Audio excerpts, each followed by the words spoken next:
Hey, and welcome to another episode of Creative Leaders Unplugged. I'm Morgan with Arna, and today we're talking with John Bielenberg. So John is, yeah, a Yeah, John designer. is a designer. He's a creative leader. He's an example. He's someone who who does. He's very proactive.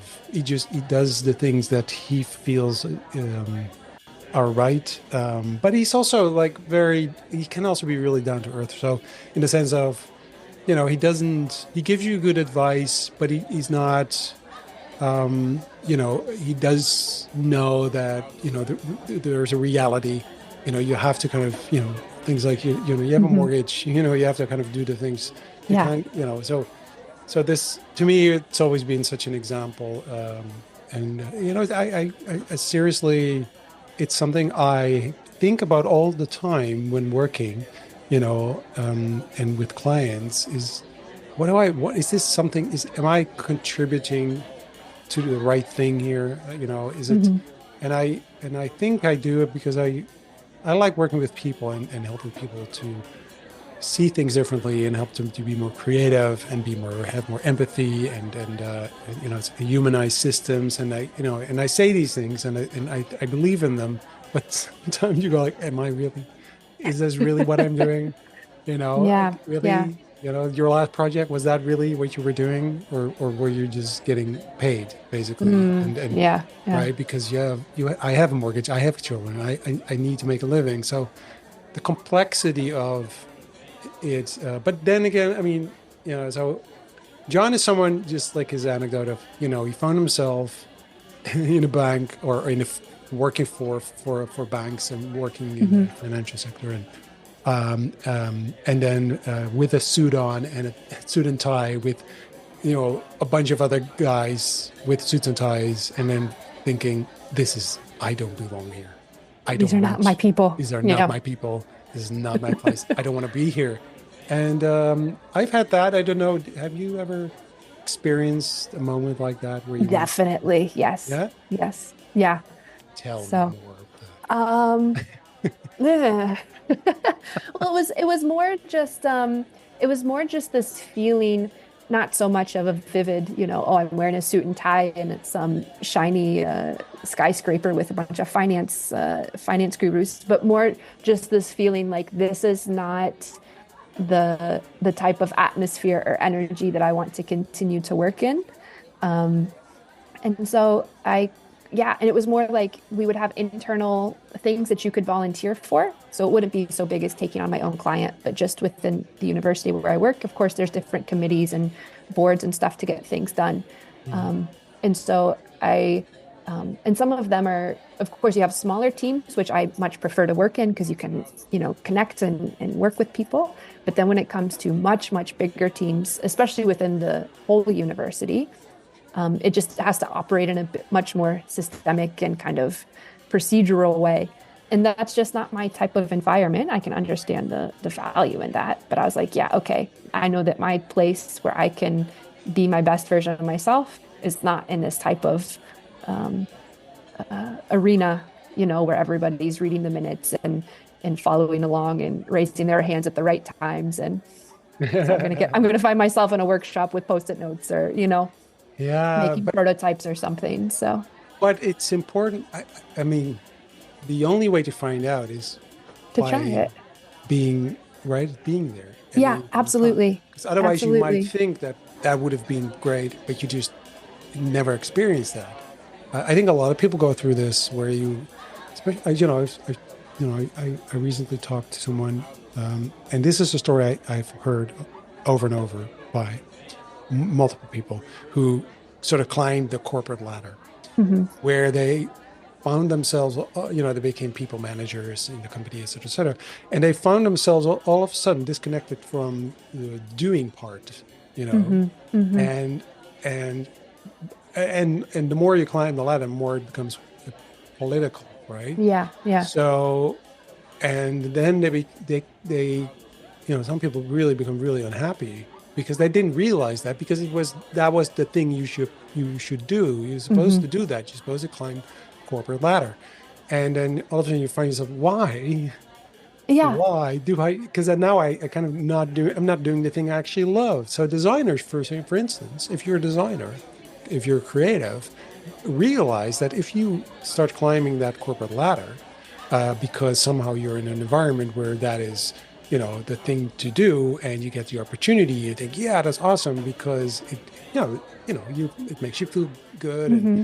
because Promotion, it's promotion, right? recognition. Right, Yeah. exactly, and Yeah. and so you do it, but maybe for the wrong reasons, but you'll find out later, because And you maybe might not get, even for, yeah. And maybe not even for the wrong reasons, but just, hey, okay, I just do it. And then you realize this is not my space. yeah, yeah, And that's exactly, also, and I think that's okay. And I think that we should make that yeah. um, more acceptable. Be like, hey, Yeah, okay, but I tried it. the way back Yeah, is really difficult. exactly.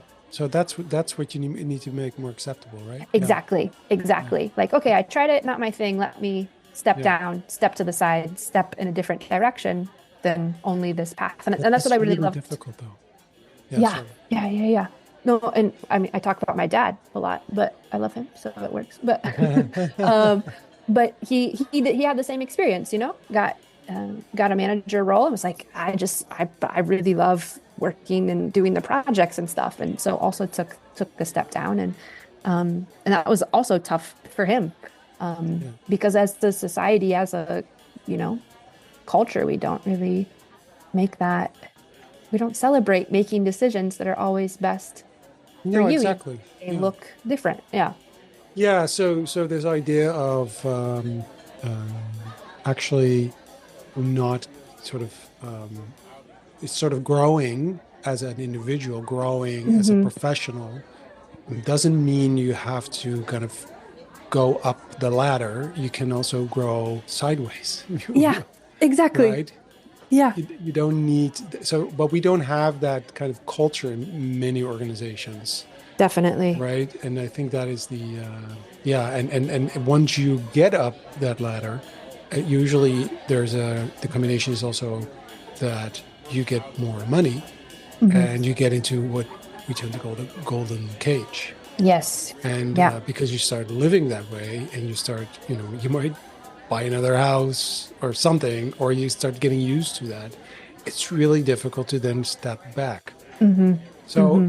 I think it is, it's really important to realize that if that the consequences of these kind of decisions, Hmm. and there are people who are great people managers, and they love that, and that's what they do, and they really are okay with letting go, and but otherwise you become this micromanager that still wants to kind of control everything and be part of the doing bit, and Hmm. so I don't know. It's a fascinating. So, what is your place? Where are you happy? Yeah. Do you know? All right, but you have to try out different things. But allow yourself to try out different things, but don't get stuck. I think that's really Yeah. important. Yeah. And that's what I really loved about the conversation with John, is that he takes such ownership, for himself. He shared a story from university very early on. They told him to make a crucial decision. And he did. He took ownership, and he made the decision that was best for him. And you mentioned that you were working with another company, and he was like, I would never work with that company. Yeah, exactly. And so just taking that ownership. Yeah, I And I want to think, work for Coca-Cola. Yeah, it was Coca-Cola. I never worked for Coca-Cola. Like, oh, and I think so that's so empowering, right? Like realizing we don't always have to do what's exactly. expected or popular or Exactly. And yeah, that's such a powerful example for me. Where I go, you can make those choices. You can make those choices and get Mhm. away with them. You can. Yeah. Yes. You Yeah. know, there's another path. There's another way of doing it. And yeah, exactly. So, And that's usually where the most interesting things are happening. So, yeah. yeah. All right. So listen to John Bielenberg and enjoy. I'm a wrong thinker. I believe in value of breaking neural pathways in service of new ideas. I think that's essential at this point in history. Um, I think I'm a creative person. I like to make things in various forms. I'm a recovering designer. I spent a great part of my career working with large corporations, greasing the wheels of capitalism, and I'm sort of over that now. I'm applying most of my energy to sustainability programs and climate, change. Mm. I think that's one of the most important things we could possibly work on at this point.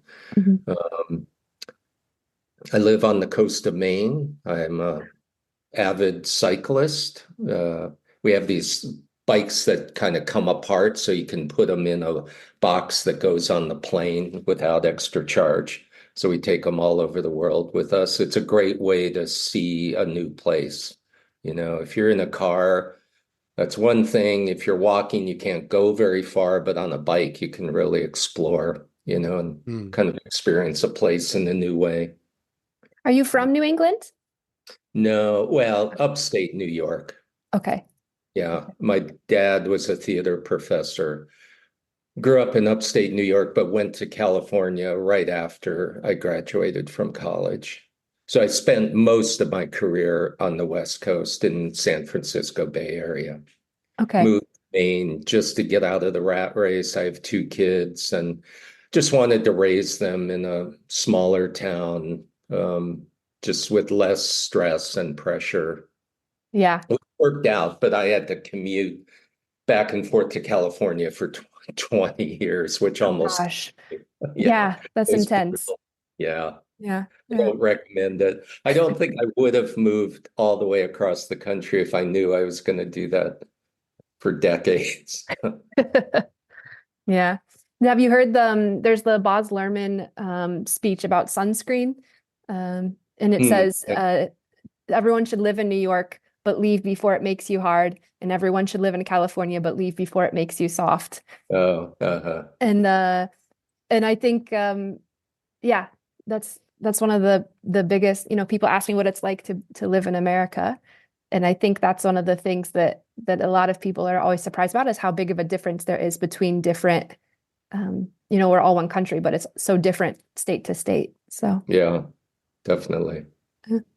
Yeah, it's also because of, in a way, as a European, because of the languages and the cultural differences. I mean, in Europe, that there's such a diversity of it, right? And I mean, Mhm. not just accents, but I mean, even in this tiny little country, we have two official languages in the Netherlands, right?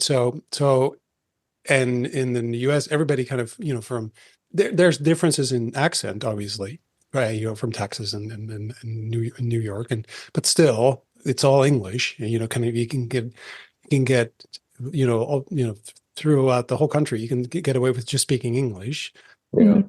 Whereas in Europe, I take my car. It's like 2 hours, and I'm in Germany, and they don't really speak Dutch, right? And so I think it's so it does kind of seem like it's sort of one, big kind of one culture for outsiders. Although, I mean, obviously, if you think about it a little bit, but I think for you, if you because I've been in the U.S., but I don't know the how strong the cultural differences are actually.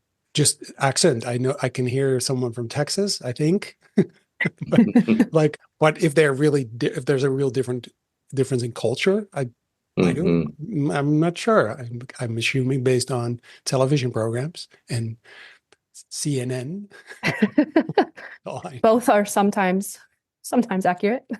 Yeah, I guess so. But Sometimes. but typically the other way around is also for Americans going to Europe, and then they go to Paris, and they might go to maybe London, and maybe Barcelona, and then or maybe Rome or something, and then they've seen Europe. Yeah. So That's why I was curious about if are you from New England? Because, Maine is so beautiful. And so, we only traveled as a family up there, but I don't know, it just feels very rich in everything. Like the communities are very, like they're smaller, but they seem to be quite, yeah, solid communities, and the history and the nature and Yeah, yeah. We looked all over the country. We moved to Boulder, Colorado first. And I had an office in Boulder and one in San Francisco, and it was almost too easy to fly back and forth. So I was Yeah. always, and we picked Maine because it seemed like it hadn't been ruined yet.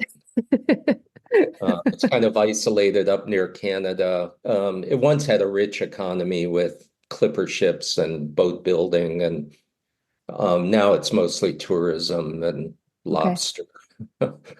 But it hadn't really changed too much. COVID really impacted the coastal communities because a lot of people were moving in, homes doubled or tripled in value. So it's Wow. changing now more than we saw in the past.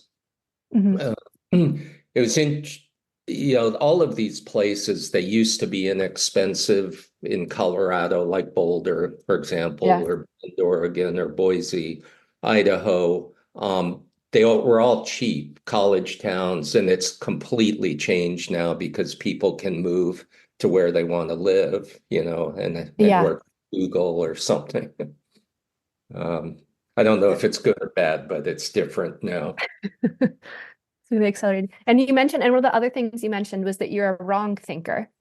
And I really like that terminology. Have you always been a wrong thinker? Yeah, when did that start? Good I question. think so, although I wasn't really aware of it too much. It came out mostly in college, where I was going to RIT, Rochester Institute of Technology, in communication design, it was called. And I started to really question the assignments, and I would do them, but in a way that was completely different than what the instructor expected. But I would technically do it, but I knew that it was completely wrong. And there was one assignment where we were supposed to render in black and white this silver goblet or something. And what they were trying to get us to master the skill of rendering that with light and shadow and everything and do a big Mm. poster. I was like, forget it. I'm not doing that. It had zero interest to me. And I knew everyone else was doing it. So I did this poster with the signature of this silversmith, Sanderson, and it was kind of going up diagonally with this little block of Helvetica in the corner. And we did a crit, and the instructor came around. And when he got to mine, the class gave it a standing ovation because I had broken the rules, and it was pretty cool looking, kind of in a modernist Swiss design way. And then I was called into the dean's office and told to Oh. shape up or ship out, they said. And Oh, so what did you So do? I shipped out. I went to where my dad taught and finished up my college. Um, but I think that was the first time I was really pushing the boundaries and trying to break the rules. Is that something that I mean, what about your parents? Is that something you recognize from your parents or your father, Yeah, your mother? that's a good question. My parents were because my dad was a theater professor and in the arts community in various universities, they encouraged creativity Mm. quite a bit, and didn't and allowed you to express that. It wasn't so much about the rules. And I remember we had these neighbors. He was a painter in the university program. He's a professor. And their house was bizarre. Like we had a nice modern, mid-century modern house, but theirs was this crazy industrial place with a painting studio on the bottom and a circular staircase in it. And I remember just thinking, oh my God, you don't have to live in a standard house. Mm. It Right. those kind of things really made an impression on me. And I went to the World Exposition in Montreal in 1964, I think it was, which totally blew me away. There was a big Buckminster Fuller, the U.S. Pavilion, and just there was this housing project called Habitat by a guy named Moshe Safdie that you could tour that was made out of concrete. It's a very famous building. And I just remember as a 7-year-old just like being blown away. That, is what appealed to me, what was different, not what was conforming to the expected. As a 7-year-old, that's, I Yeah. mean, that's amazing, really. Even that you Yeah. remember, I mean, that you go like, oh, that's different. Because as a 7-year-old, how do you have that awareness as a Yeah. 7-year-old? I don't know. I don't know. Um, I can't even remember being 7, but I have to really think what blew me away. I don't know what blew me away. It's like, could have been anything really, but Like, that's really amazing. yeah. That already, that sort of heightened sense of, hey, this is outside of the norm, or this is different. And somehow, but obviously, because you come from a family where that is encouraged, that it's about being creative, and being creative in a way. To me, if you're, I mean, you started calling it thinking wrong, but I mean, to me, it's just, that's just being creative, because Mm. creativity is about, can I change it? Can I connect it differently? Can I combine it in another way? Is that something that, I mean, from the, now you're 7, but what happened next? Were you always, I mean, has there been a moment where you were kind of more aware of that is something that you were doing, that you were like giving it a name? Because I'm pretty sure when you were 7, weren't thinking like, I'm thinking wrong. No, But it was that moment where you go like, yes, that's a thing. That's something I do. It's different than other people, right? It's yeah. not, I'm different. I'm thinking different. And that can really help people. I mean, when was that moment where you thought, yeah, Yeah. I think, most of our education in the United States is teaching young people to conform, yeah. the right answer. This is how you do things. And, there's a famous story about this guy who goes into a kindergarten and says, how many of you are artists? And every kid raises their hands because they draw with crayons and stuff. By the end of high school, it's like one, the class artist. They've beaten it out of everybody yeah, else. yeah, exactly. Um, Maybe in the Netherlands, it's a little different. I think the No, culture is, no, it's not. I'm sorry. No, yeah, people keep telling me they are always really disappointed because there's uh, this, the brand of the Netherlands is this thing. No, no, no. We have we have a similar system in that way. I must say, I mean, there might be, I mean, it might be different, but there's also a thing of, if you become a teenager, you become very self-aware and insecure, because all of a sudden you start thinking about, your social interaction, what other people think of you, and you start comparing yourself with others. And school doesn't really help you there either. It's not, school doesn't really care about that is actually going on with you while being at school, and you becoming this, this person that's really aware, and they don't really help you, give you that sense of security that you can be yourself, and you don't have to be the same as everyone else. It's difficult, obviously. I see it with my kids, at least. mm, I mean, my household, my wife's a designer. There's creativity all over the place, but still, I can tell my son, he's 12. He can still draw something and say, it's an elephant and it doesn't look like an elephant, but it's an elephant to him, so it's an elephant.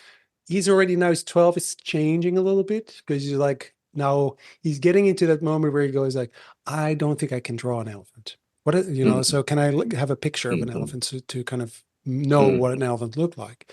But my daughter, she's 18, and she's already way past that point. She's like, I can't draw. mm. And I, to be sure, I mean, yes, it's school.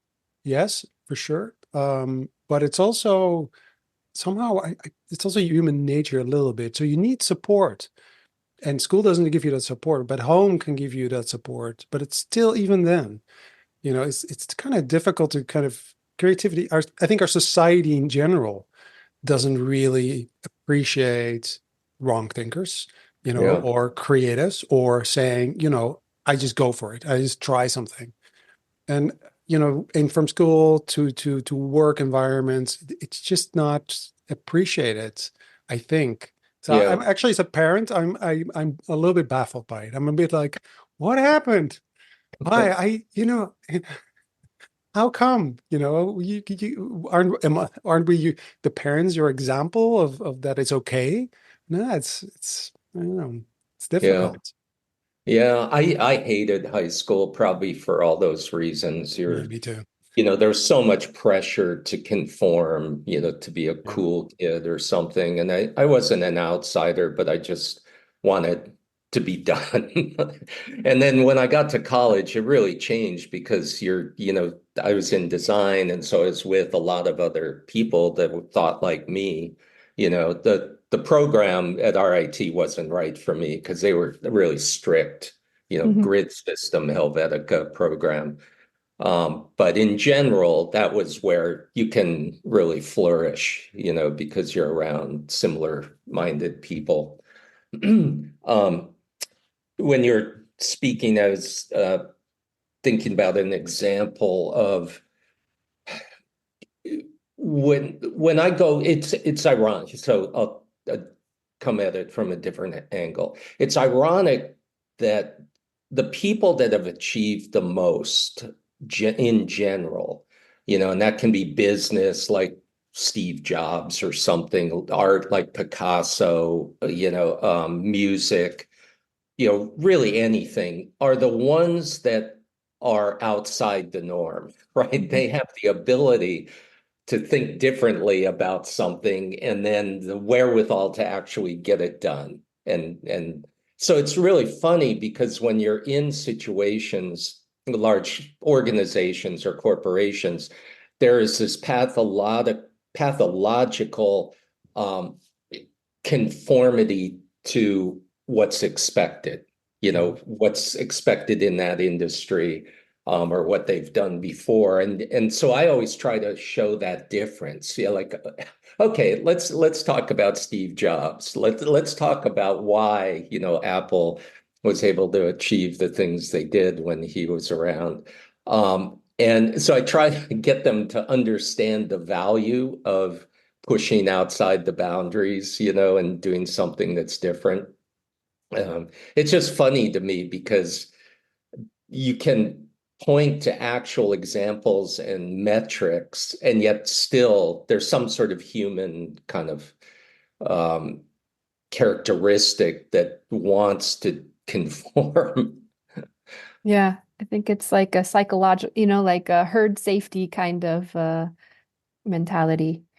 And you mentioned that um, because of course you were kind of outside you would think in a different way. They said, shape up or ship out, and you were like, yeah, okay, no, I'm going to do my own thing, and took a different path. And then you were saying that you were working with then organizations and trying to show them the value.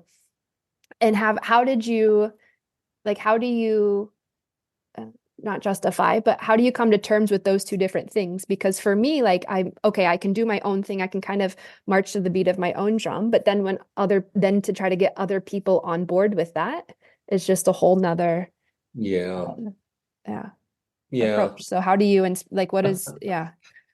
Well, sometimes it's impossible. I had this epiphany. I had a lot of clients in the financial world, most in New York City for a while for reasons I won't go into. And I was in this meeting. I think we were presenting an annual report back when design firms made those things. And we were waiting for the CEO to come in. And it was like, I don't know if it was Payne Weber or JP Morgan or someone like that. And we're in the boardroom, it's all guys. Everybody has a suit on, including me. And they're all talking about their bonus and what they buying sailboats and stuff like that. And I remember thinking, like, how did I get here? Like, these are not my people. And I made this vow to never do that again, never wear a suit to a meeting because ties are ridiculous. Like, they're just insane, to And like symbolize. fancy leashes. That's Yeah, Yeah. it's Yeah. insane. So I got rid of all those clients eventually and completely changed my path. It's really dependent on enlightened clients. I think it's extremely difficult to convince certain organizations, because they're the people you're working with, their bonuses are not based on, breaking the rules, they're on quarter to quarter Yeah. shareholder value or something.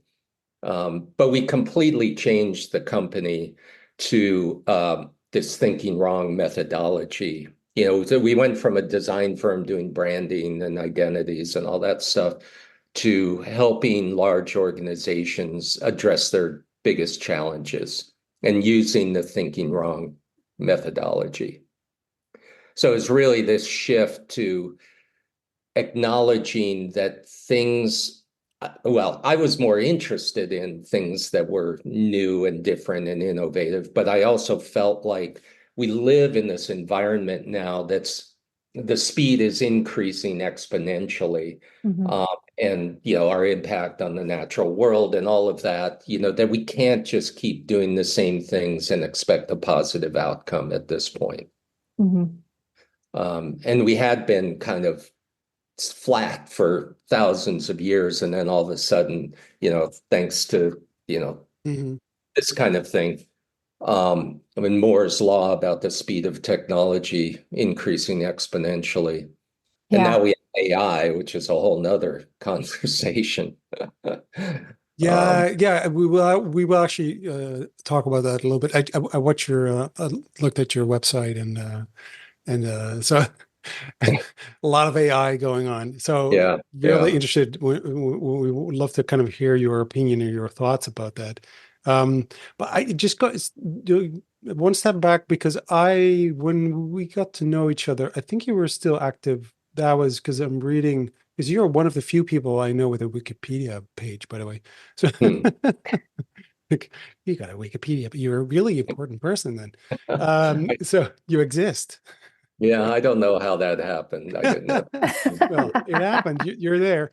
And it says 2003 that you created Project M. And I think when I got to know you, I think you were already doing that, obviously, because I think when I got to Mhm. know you, it's about 2008 or nine or so.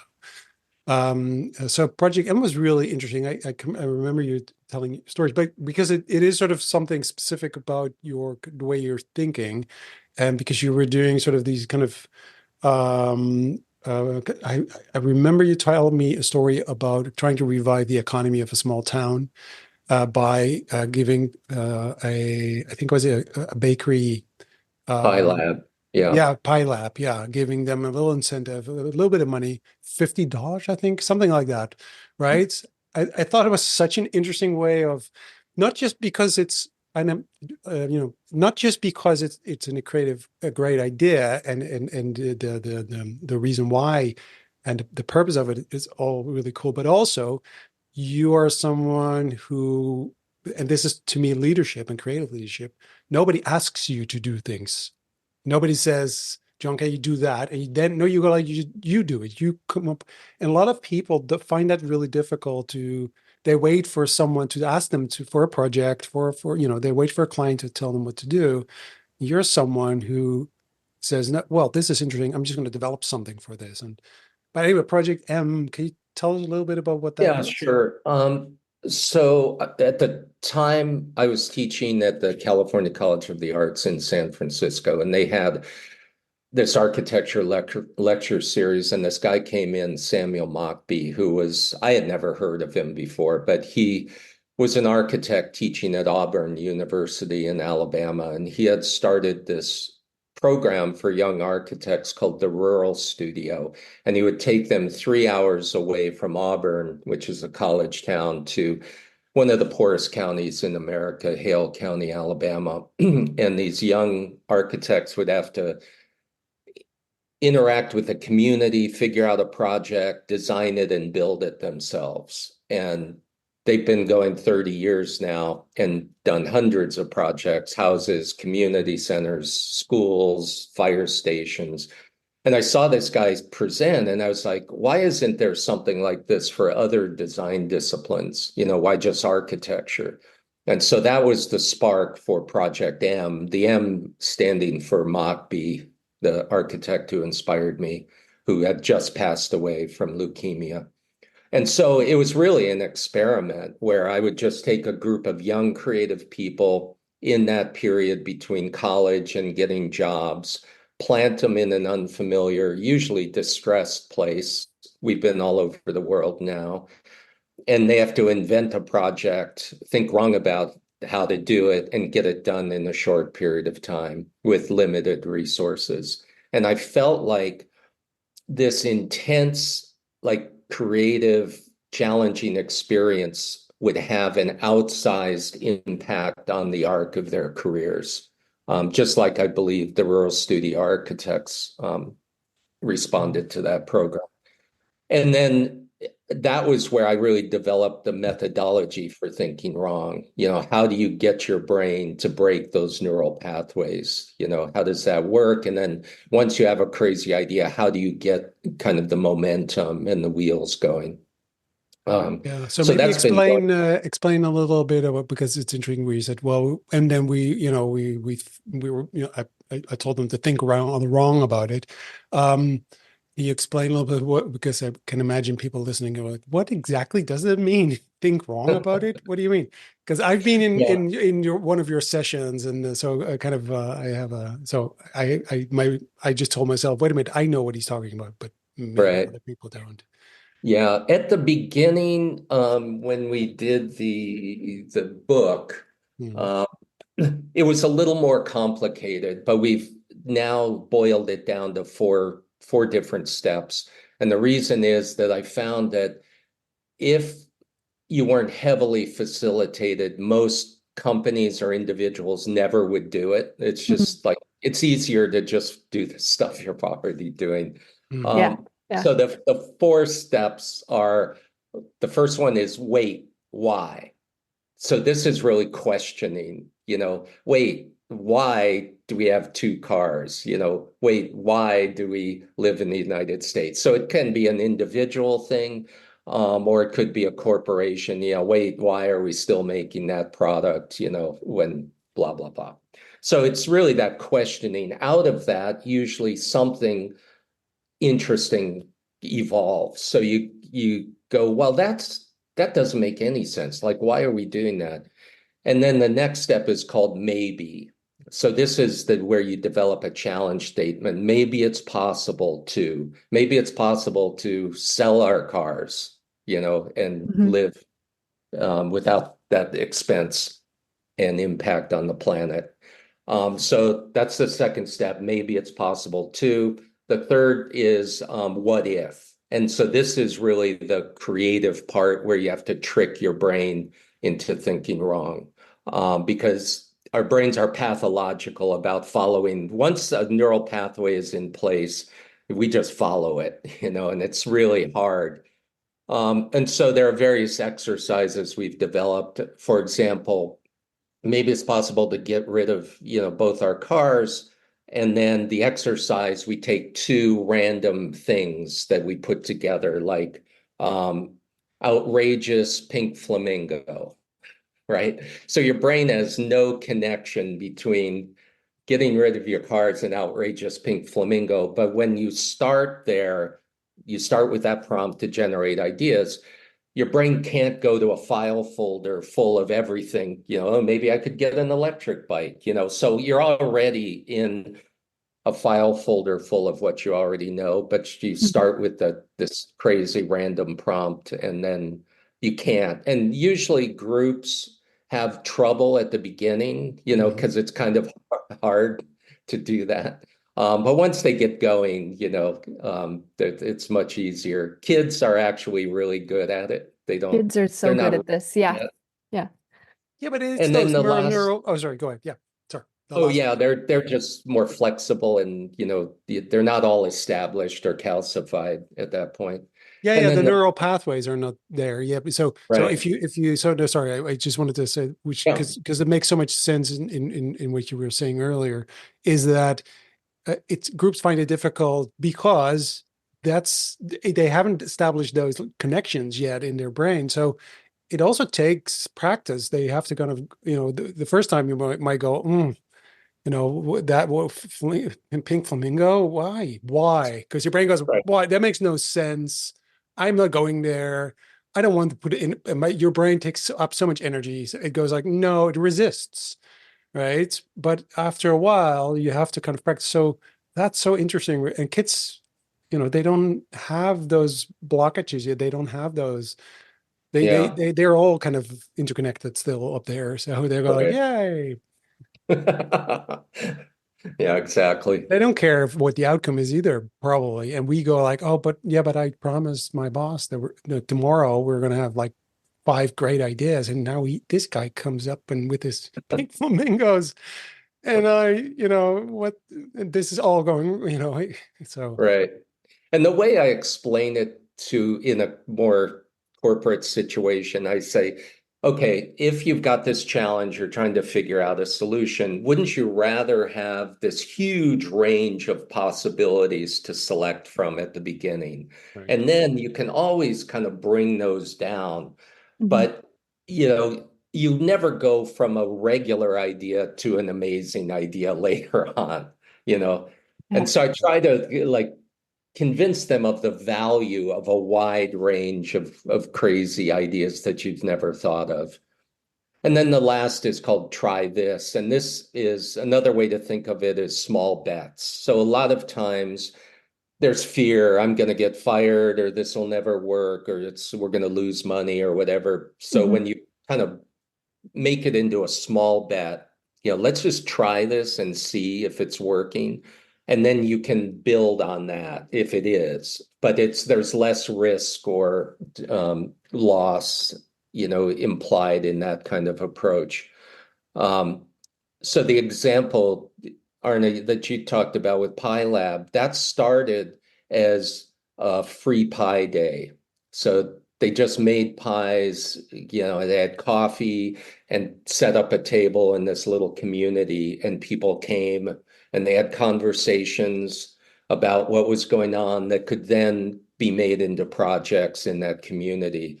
And so that was the small bet that worked. We did a pop-up Pi Lab for the summer, and that was a big success. And then we built out the permanent Pi Lab. So it's sort of oh, this is interesting. How can we kind of build on this? Mhm. So those are the four Yeah. steps. But, and, that, I mean, so a couple of thoughts. One about Project M. The impact it has. So, for instance, you have PyLab that might become a successful business. It might have influence on a local economy. Sure.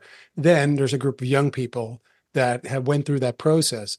It will affect them in the way they think.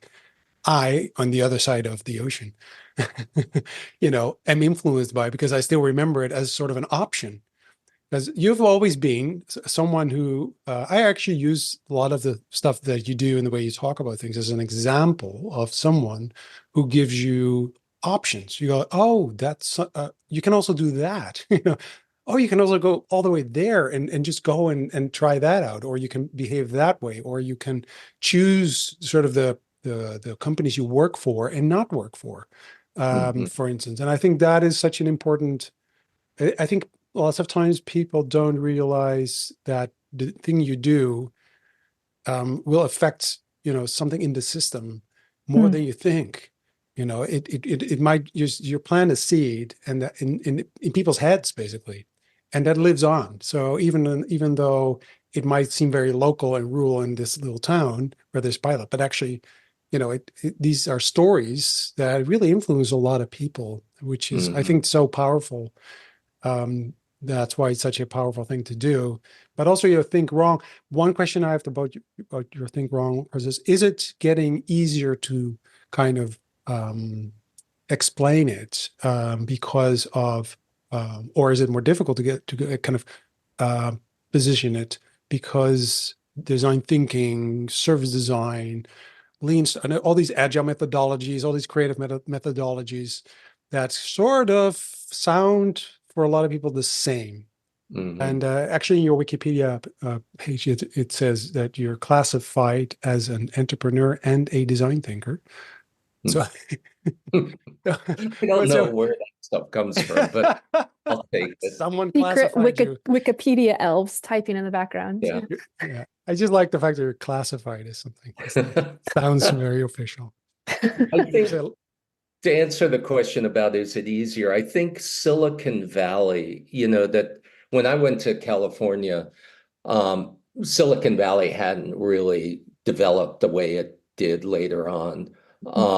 But those, are some of the most valuable companies on the surface of the earth, the, Googles and Meta and Tesla and Apple, and so I think this idea of like move fast and break things or hacker, mentality. I think that has publicized the value of kind of, doing things differently, Mhm. in Apple's jargon, think different. There's a really great little video. It's on YouTube or something about Steve Jobs, and he's talking about creativity. And it's really short, but he says, all this stuff around us, the computer, the table, this chair, this house, was invented by people, he says, no smarter than you. And so he says that means that all of this is just the way it happens to be now, not the way it has to be or should be. Mhm. And so he's giving permission to rethink everything. There was a point in the early 2000s where I was being approached to be design director at Apple on the graphic side, not product side. And a good friend of mine was leaving that position to go to Pixar. And he would tell me stories about Steve Jobs. And he said every design decision had to go by him, even if it was the most ridiculous little thing. And he said one time he came in and he had a little white brochure that went in the box with the iPod. And it's just black, it's just documentation. Nobody, everyone throws it away, and he gives it to Steve. Steve looks at it, he goes, hands it back. Why is this on paper? And he's like, it has to be produced in three, factories all over the world for 0.03 cents. And Steve looks at him and goes, that's your limitation. That's not the limitation of the project. And so on the most simplest thing, he's constantly challenging, like, why? Wait, why is this on paper? Um, so I think, long story to get to the answer, I think it's easier now. And I think it's also because industries move so fast. You can't really stand in place and produce the Mhm. same thing forever. Um, and so there's more appetite. It doesn't mean it happens. So often when we would have big corporate clients, we would come up with some great ideas.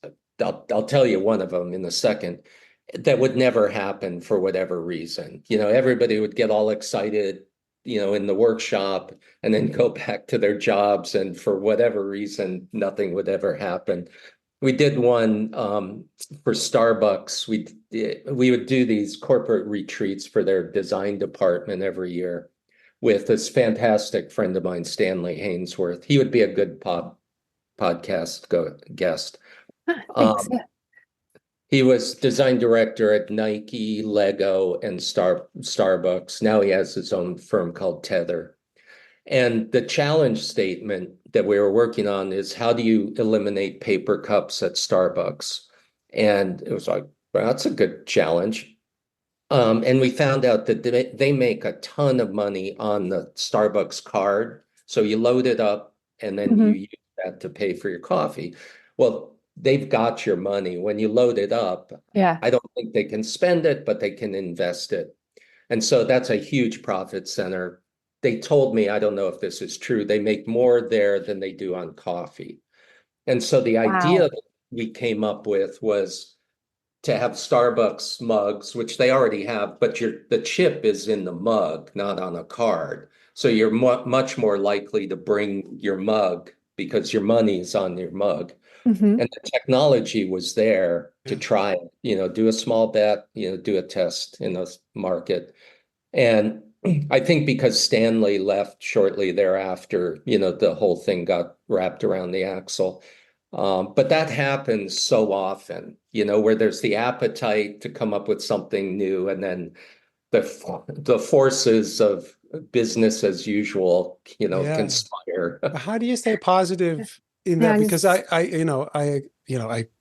can totally relate to that. I mean, it happens so often. Not mhm, and maybe they'll lose appetite, but also because people leave. There's a new CEO, there's a new something. So, they're reorganizing. There's always so many, reasons why not to do something. Yeah.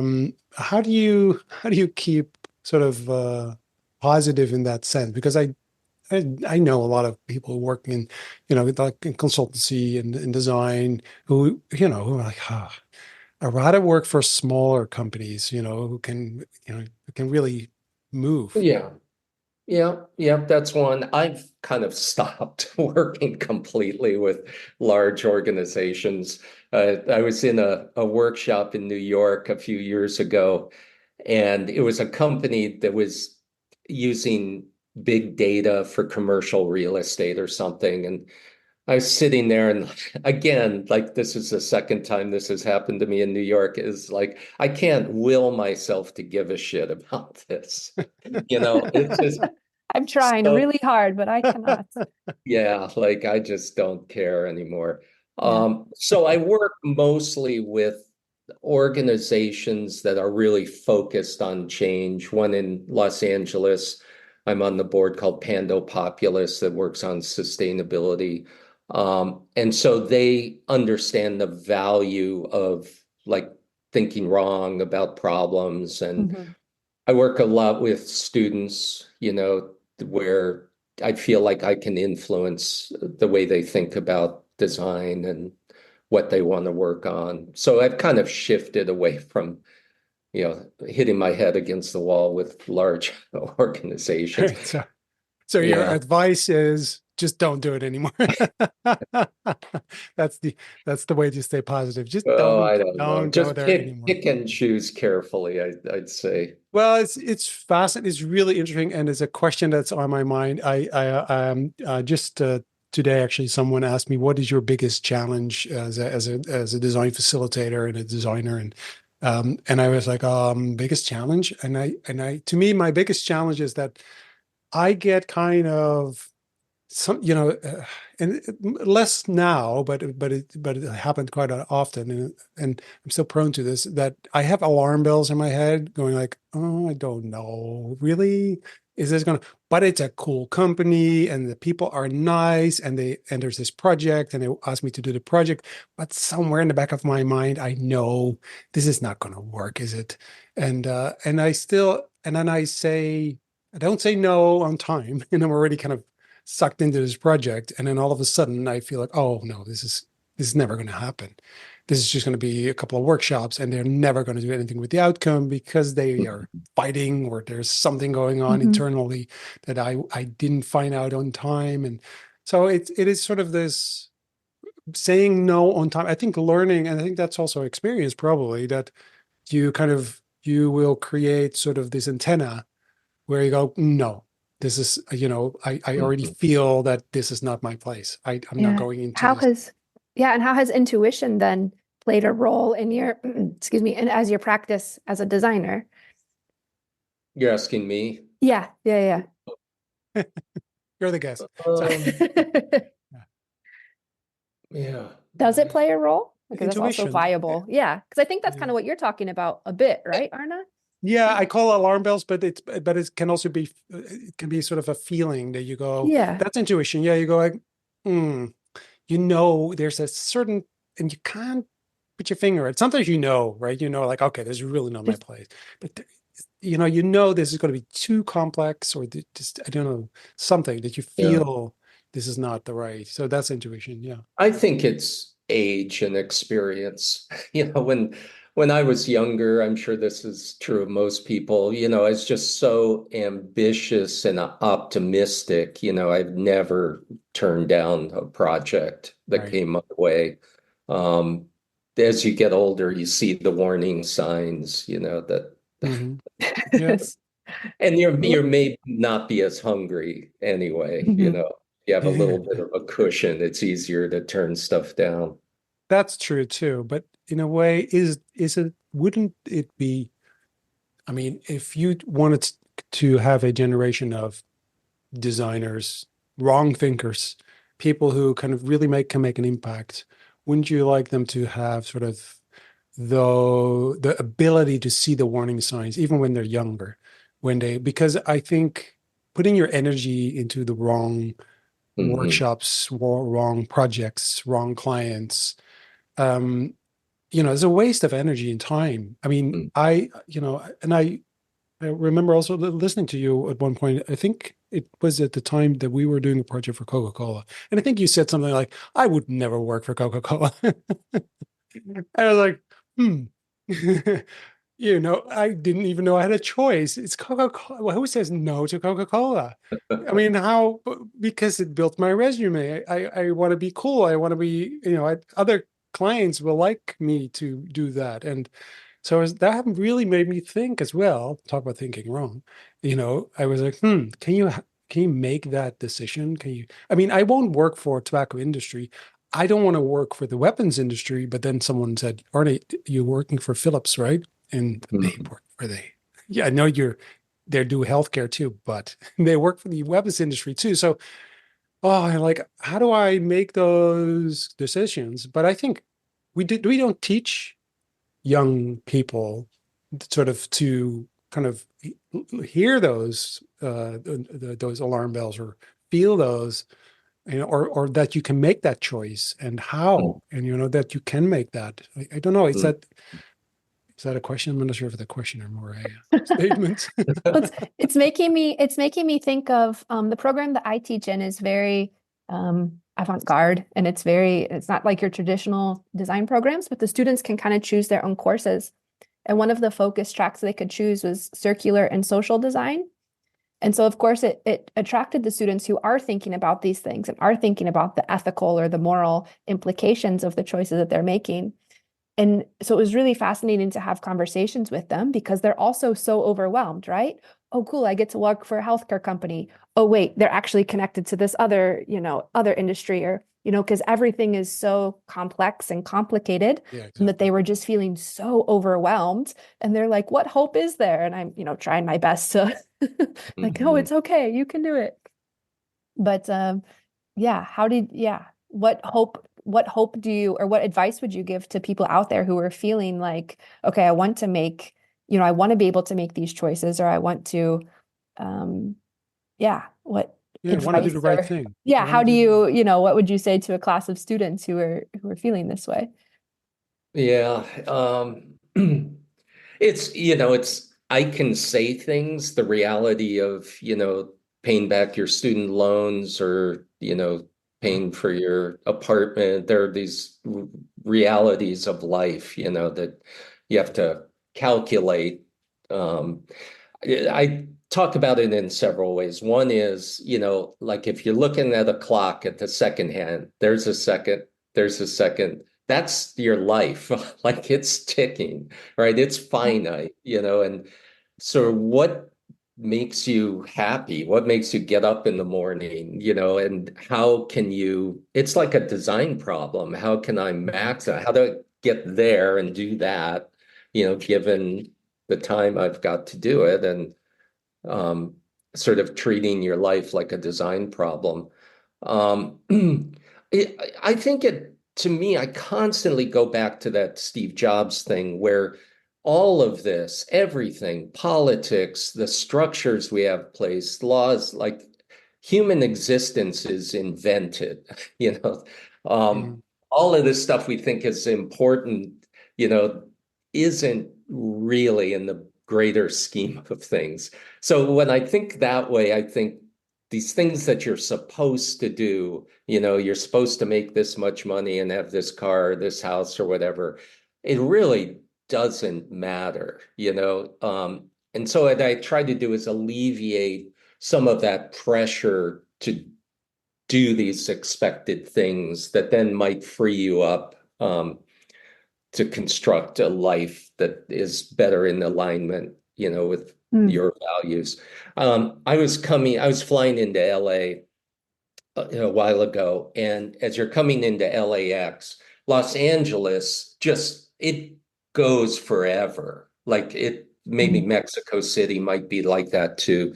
One community goes into the next, and it looks like this giant scab on the earth. And something about seeing it from that perspective made me realize, how destructive humans are on the planet. When you're in it and you're going to lunch with your friends or whatever, you're not really aware of it, but something about looking down from the plane. And so I think about that all the time, in terms of what I select to do or not do. How much damage am I doing, including flying on the plane. That's certainly part of it. Um, Yeah, exactly. so Yeah. I don't know. It's a hard, everybody's different Yeah. answering that, what they're willing Yeah. to do. Yeah. Uh, but Yeah, you, but I think the parallel kind of approach of, you need to, again, right, you have a student loan, you have to, maybe you have a family, you have kids, you have to, but having sort of this sense of, listen, you're on this planet, just for a short while. What would you like to do? What kind of life would you like to have? How would you like to feel? What was the, and then if you have this kind of, sometimes you need to do something to kind of just survive. But if you have this parallel strategy of like building something on the side that then maybe later can take over, something that really does make you feel better, that actually does. And I think that's if you do that consciously, and I don't really think, I was talking to this guy the other day where and he talked, every, I don't know, well, in most of his anecdotes, he started with, well, you only live for a short while, and while I'm here on this planet. And I was like, wait, hang on, you know, are you ill or something? Is something going on? He said, no, no, no, I'm just really conscious of that. And Mm. I thought I never hear someone talk about that. And he was in the podcast the other day. So he talked about his end of life continuously, although he wasn't ill or wasn't sick. He was very young even. But this Mhm. idea of being very conscious of this is my life. I can now decide what I want to do. I can build it. It's not perfect, but being conscious of it. We don't teach people in general, the kids also not, because we want to kind of steer away from that mortality. We're Mhm. like, we don't want to think about it. We push it away. And I know, Morgan, this is sort of, My now special interest, you're a yes. special interest, death and Death, destruction, as mortality, Americans. yeah. Endings, yeah. Yeah. But yeah, but right. So, I mean, because you're that, well, right, Morgan? Yeah, no, that's spot on. Have you thought about your like your legacy, I guess, which is maybe a morbid question, but as someone who's thinking about the impact they have on things, someone with a Wikipedia page, I mean, yeah, I don't. Yeah, already, yeah, that's one thing you have. You leave a Wikipedia page. Yeah. I don't really think about that, but what I do think about is the impact on some of the young people that have been through my Project M program or that I've Mhm. taught over the years. I was just with several of them. We are doing a climate workshop in New Cayama, California, in Santa Barbara County, and a bunch of the former Project M people came. And Cool. it's just so inspiring to see how their careers have developed, and the kinds of things they're doing. And in particular, specifically, there's one guy, Ben Barry, who is in my program in Alabama, 2007, I think. And he then went to Facebook. And I said, "What are you doing at Facebook?" This is early, like 2008. And I go, "That's career suicide. Like, why would you do that?" He ended up not listening to me, and now he's independently wealthy, and it was just fun. But when he was at Facebook, he and a couple other Project M alumni started this thing called the Analog Research Laboratory. And they just started doing stuff. Nobody gave them permission. They started silk screening posters and putting them up, like, move fast and break things. They had a think wrong poster. And eventually, the Zuckerberg and everyone liked what they were doing because it was making physical what was otherwise kind of a digital kind of Mhm. product.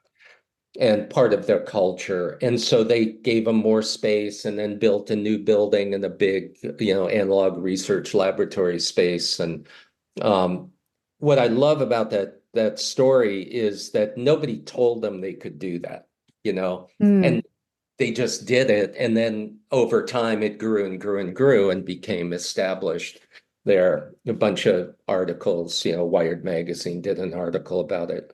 And this is something I do tell students that if you're in a job you may not love, just start doing projects. Arnie, this is kind of what you said. Just pick something to do in your community. Yeah. There are all kinds of things. And don't have a client. Just tell them you're going to do something for Yeah. them that's going to be worthwhile, and do it, and then kind of build from there. So I love that. I love inspiring people to kind of resist, the quagmire of the status quo and start making something. Yeah. Yeah, no, I totally agree. I think that's but it again, it's something that you need to kind of you talked about giving permission. That is what you do, right? You give people permission. So it's okay. Just go pick something up and run with it. Don't ask, don't wait, just do it because that will first of all, people we'll look at that as so inspirational because, proactive Mhm. people, that's so, I mean, you'll find a better job just because you're doing that, because that's what companies want too. They want those Yeah. proactive people. They don't want people to wait, and tell them before they were, and there's waiting for or them to be told what to do. They want people to kind of pick up stuff and go for it. Um, and I think that is such an important thing that I don't think we teach kids enough. Maybe at your Mhm. school, Morgan, I don't know, but We my try, experience, but it's really hard to teach that. Yeah. isn't Mm. it? Yeah. Because they're already kind of programmed, right? Because we talk about the neural pathways. They're already They come kind in and of, they want the checklist that you were talking about. And we say there is no checklist and they don't you're know like, what to do. oh, Yeah. yeah, yeah, Yeah. Yeah. exactly. Yeah. Yeah. Isn't that weird? So um, think Nando. Think, yeah, like tornado. Yeah. So I was looking at the website because I think it's a new website. and it Hmm. and it was like, whoa, a lot of pink and really cool. Kate, so I think you are kind of embracing AI, and because it's so early for a lot of people. I mean, I know AI has been, but having it in the public domain and awareness of it, that is wow, what it can do as a as someone, as a designer, as a creative, as a wrong thinker. What is your take on AI and how are you? Because I see that you're embracing it and using it. Yeah. It's so interesting. What are Yeah. you doing with it? So the path to that, I'll start at the beginning. We did this Yeah, card deck, this I have Think it. Native Yeah. deck, Mhm. which helps, break the neural pathways, but it's still something you have to have one of those or buy it, and then are you going to actually use it in problem solving? And so we said, well, let's kind of morph this over to a digital application. And so at the beginning, we were just trying to take the Think NATO process into the digital environment. And it was super boring. Like it would work if you're heavily facilitating it, Mhm. but otherwise nobody would ever do it. And so then, AI was start, ChatGPT was coming out. And we thought, well, could we make AI think wrong? Like, AI is trying Mm. to come up with like the right answers to questions and prompts. Could we use it as a tool to think wrong in a fun way? So it was all designed to be something that was actually like enjoyable to use, wasn't a big task. Because we think of these things as creative conditioning. So just like that physical conditioning, going for a run or going to the gym are worthwhile, even though you might not want to do it. We believe the same thing is true with your brain, that, doing exercises and conditioning it. But most people don't even know that that's a thing or want to do it. So that was kind of the motivation for this. It's just something we're trying, seeing if people like it, if they find it has value. It's really only useful to push a challenge somewhere that you would never have gone before. And then you can take parts from that and build on it. It's not really giving you the answer to anything. I think with AI, the genie's out of the bottle, like it or not. Yeah. Mm. Um, Yeah. you, Pandora's box. yeah, totally. And so the same guy that was at Facebook I mentioned, he worked at OpenAI for several years. He doesn't anymore because he doesn't really like where they're going. But when he was there, it was funded by Elon Musk, who was terrified of the power of AI. And so he's trying to, OpenAI was formed to keep it on the rails and Mm. it open sourced. And so nobody could really use it for evil purposes. And he said there's an arms race going on between the US, China, India, and Russia to use AI for military purposes. Mhm. And Yeah. that's going on. So anyway, there was a lot of concern. And when he was there, when I would talk to the scientists, I did a project with them. None of the scientists, this is a few years ago, could imagine a positive outcome Mhm. to Yeah. AI. And so I was just with Ben recently for this workshop, and he said, in his opinion, we can probably survive climate change as humans, but AI maybe not. I was Oh just gosh. reading this article. I mean, I think it was in a New Yorker, about how they did research. Scientists looked at AI and different platforms, and they found that it cheated, even though you asked it not to cheat, and it manipulated. Even if you asked it not to do so, it still Mm. did it.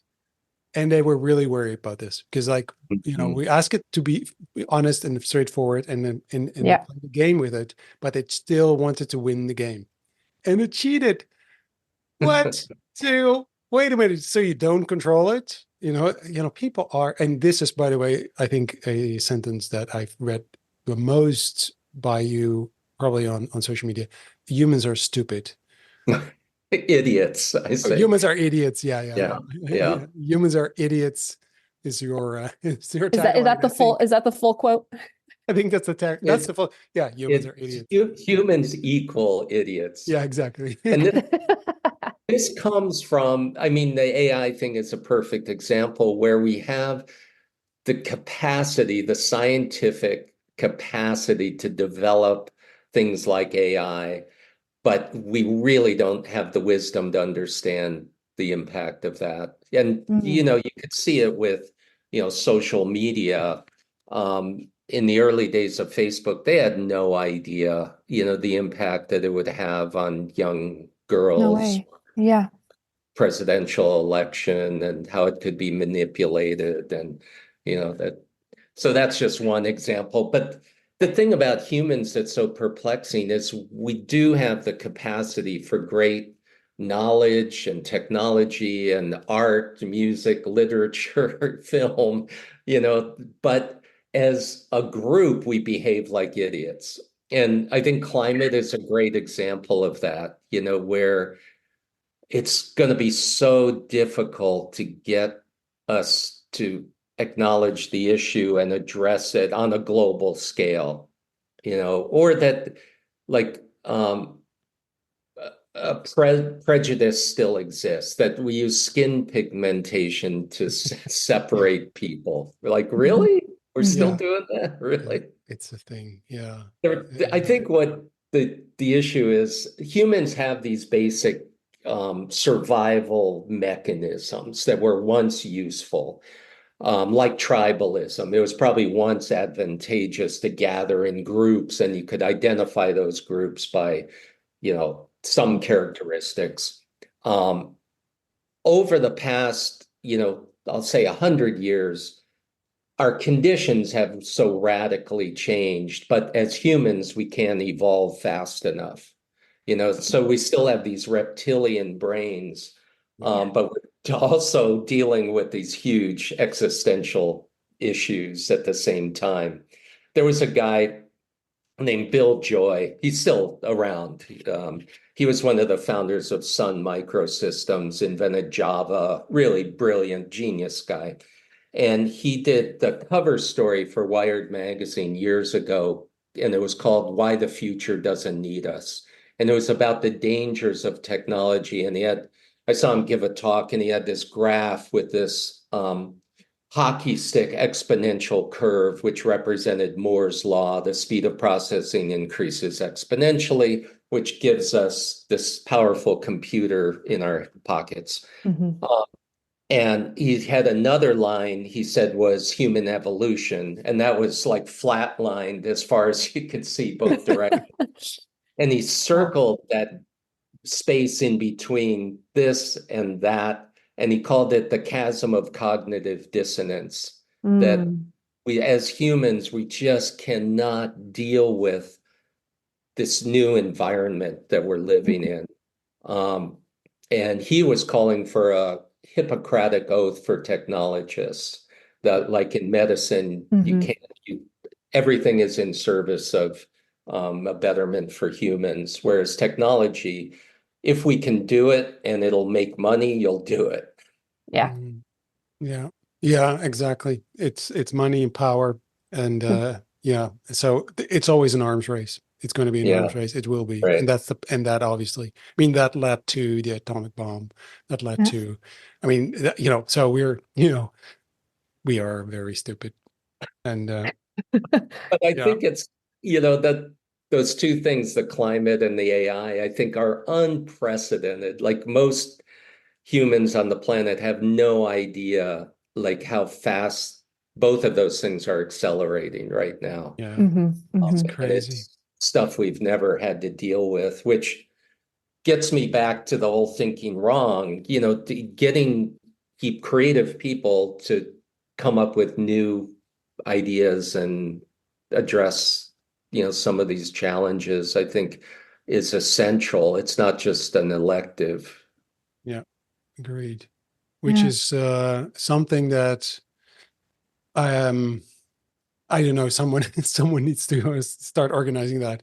I think Yeah. yeah, it's such a I don't know, because it's also so exciting. Not the climate, by the way, but climate change, that's not very exciting. That's just like scary, because that's like, I mean, you can see it every day. Every day we watch the news, by the way, there's a flood somewhere. Mhm. Mm-hmm. With my kids, so I watch the news with my kids, and then there's a flood somewhere, and then we go, what do we say?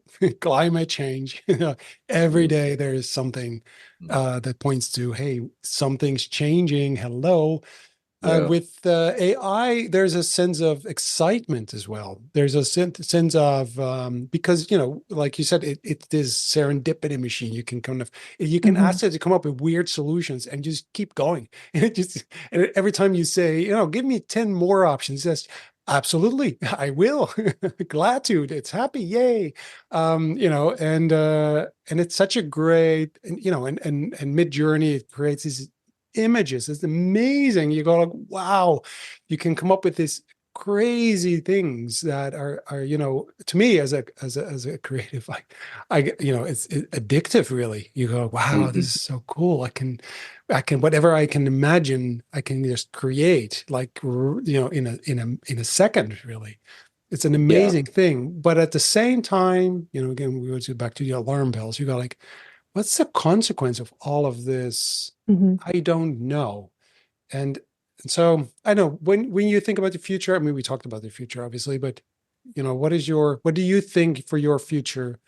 Is it is AI going to be more important, or what are you going to be doing yourself, just you as a Yeah. John? Well, Yeah, I vacillate between, giving a shit about all of Yeah, this, yeah, exactly. Well, wanting to that's ignore it and go on a bike ride. So exactly. it's a Well, you have, daily, don't you have to? I mean, don't you have to? Otherwise, you go crazy. If you, I mean, if you have to have that, this ability to just not give a shit, yeah, because otherwise, it's going to kind of, I think Mhm. too it's going to much. be, yeah, too Yeah, much, and it blocks you. depressing. Yeah. Yeah. Um, So that's it. That's the I future. don't think Go on a AI, bike ride. yeah, I think I will later today. Um, Yeah, I'm not that interested in AI. We're trying this thing Mhm. with Think NATO, but that's not really my future. I think working more with young people Right. um, of all ages is very satisfying to me. Um, Travel. My partner Beth and we're trying to find the best place in the world to live. So we've been traveling a lot. We were in Finland, where my grandparents are from, which is quite interesting. Um, we were in Switzerland. We were in Spain recently, Mallorca. Um, What are your we love Amsterdam. criteria? What? What are your criteria? Because Finland and Mallorca are a bit We're all over the place. Sometimes it's weather and Mhm. scenery, and other times it's, basic quality of life and Yeah. enlightened, government. Yeah. Um, Yeah. Finland I, is the happiest country in the world. yeah, So, we asked when we were there, we asked everybody why, and they would roll their eyes. Yeah, but they all answered the same thing, that because of the social system, everybody feels supported, in education and healthcare and childcare. And so basic things, they'd have no Mhm. homeless because they have a policy to get people in homes when they're struggling. It's spotless. There's no trash anywhere. Um, so it's those kind of basic things that gave people a base to work from. Yeah. It's also relatively homogenous, which there was more diversity than we expected, but still, it's easier to work with a homogenous population to get everybody on board with the same things. Mhm. We Yeah. love Amsterdam. I think it's such an interesting melting pot, but also so creative. I mhm. think you sort of denied the value of the school system, but I think with Dutch line especially, Sorry. it's just breaking rules. Yeah, yeah, yeah, yeah. That And is true. No sense of hierarchy in business, for instance. So we're Mhm. very used to just speaking up, and Yeah. everybody has a say. And so there's something about that. There's something yeah, about, your opinion counts, and that can right. be annoying. It's like, shut How up. many political parties are there? How many exactly? Like 26 or so, There's or like more? 26 political parties, and they'll all put billboards all over the city Yes. trying to convince you to give them your vote, obviously. Yeah, Uh, which is crazy. So you can be yeah. a tiny political party and still be the biggest one because there are 26 of them. And so the votes are divided between all of those. But it also means that you always have to compromise. You can't be a one party government. But It's what's the impossible. phrase? With a good compromise, everyone is equally unhappy. Yeah, I think exactly. that's a Dutch phrase. Yeah. That Yeah, should be. yeah. That sounds like a Dutch phrase. Yeah, exactly. We're all like, yeah. Oh, but yeah, true. Okay. Amsterdam, move to Amsterdam. Yeah, yeah. The Well, weather is getting better because of global warming. just don't flood. Yeah. That's the Well, biggest worry, I think. we Yeah. have a couple of years. We have a couple Yeah, of years. Yeah, okay. exactly. Yeah, it disappears. Yeah.